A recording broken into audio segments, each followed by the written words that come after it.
हमारे इस channel Bhojpuri junction को लाल button दबाकर सब्सक्राइब करें व घंटी के निशान का बटन दबाएं ताकि सभी नए वीडियो आप तक तुरंत पहुंचे बिल्कुल मुफ्त।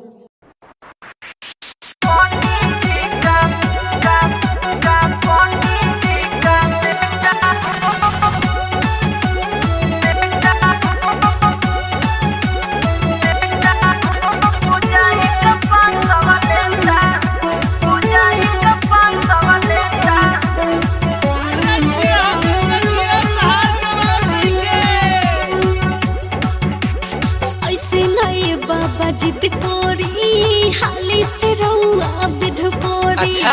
होता पे पूजा में देरी हो हाली हाली रहुआ विध कोरी। अरे पहले दक्षिणवा निकालिए ना जजमान। अरे ऐसे नए बाबा जिद कोरी हाली से रहुआ विध कोरी।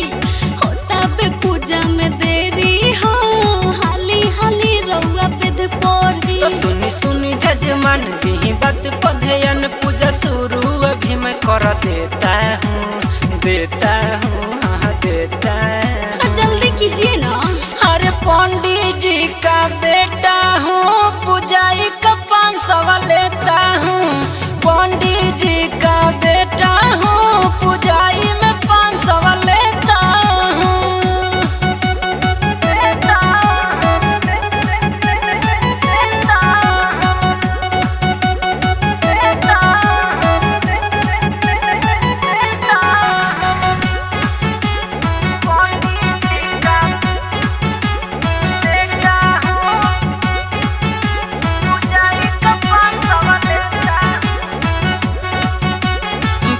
शास्त्र का ज्ञानी हूँ मैं जन बुझिए झोला छाप जी।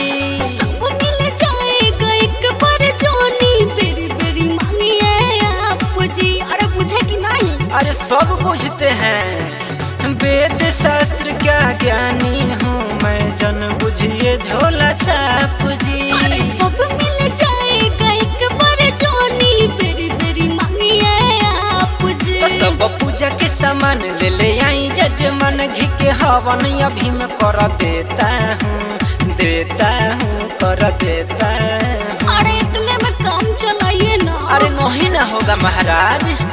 अरे पंडित जी का बेटा हूँ पूजाई का 500 लेता हूँ। पंडित जी का बेटा हूँ पूजाई का 500 लेता हूँ।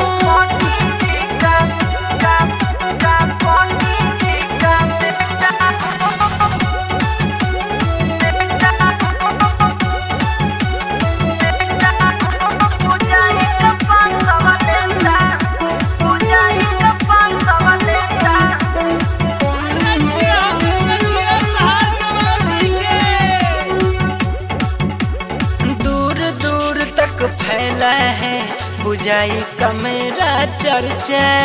सब घरे के न होला बाबा रउआ मिल जाई खर्चा।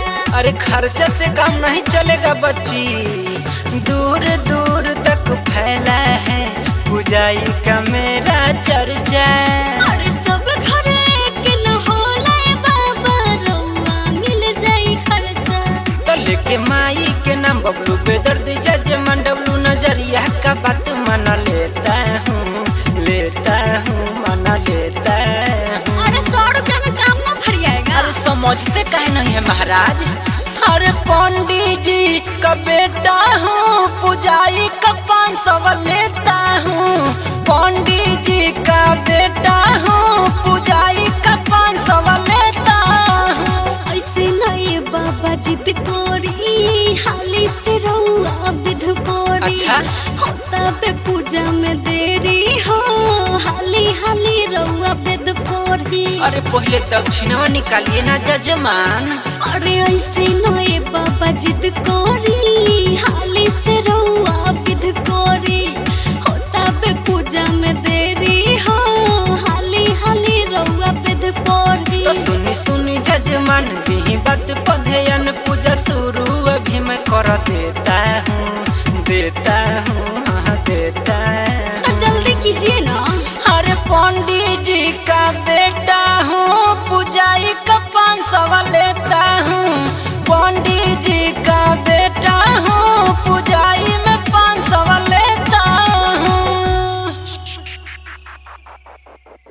हमारे इस चैनल भोजपुरी जंक्शन को लाल बटन दबाकर सब्सक्राइब करें व घंटी के निशान का बटन दबाएं ताकि सभी नए वीडियो आप तक तुरंत पहुंचे बिल्कुल मुफ्त।